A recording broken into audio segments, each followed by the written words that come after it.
Hi, this is Brooke with Phillips Fiber Art. You're not going to believe how many scraps my mother has. Mountains. Mountains and mountains. It's amazing. But she found a really fun way to use her scraps. She's using the Squedge 30. These are her batik scraps. What do you think?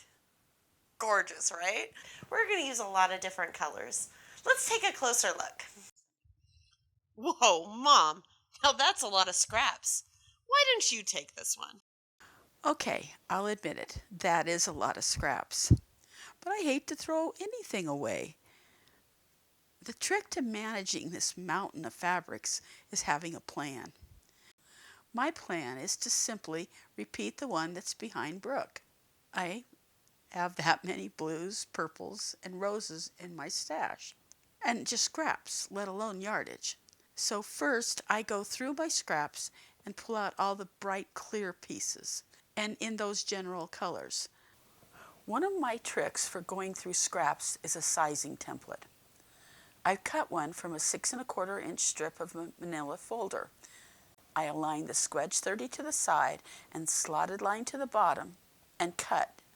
I can use this to quickly determine if a scrap is big enough or to rough cut a piece from a larger yardage, as you see here.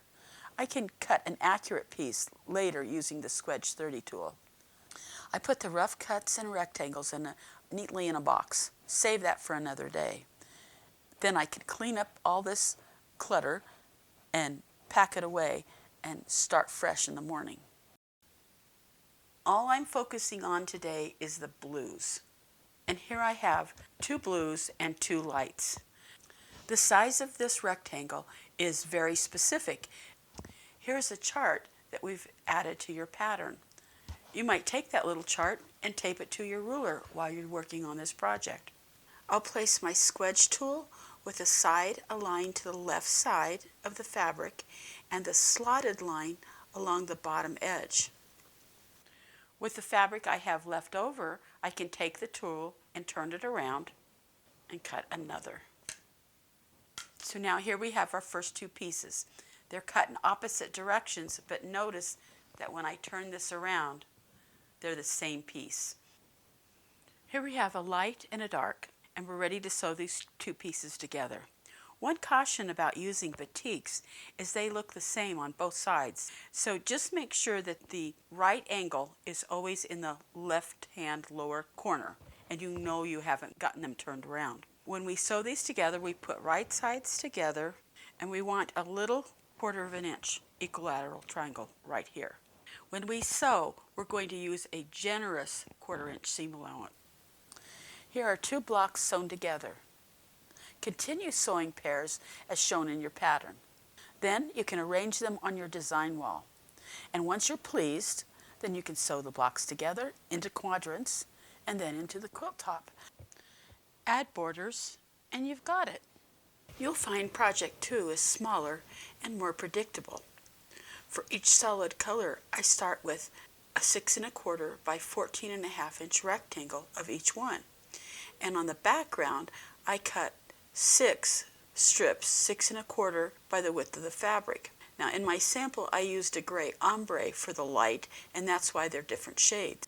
Once we have our rows sewn together, then we'll sew them together into this big square, and we'll make 4 of these, and then we'll sew the 4 squares together.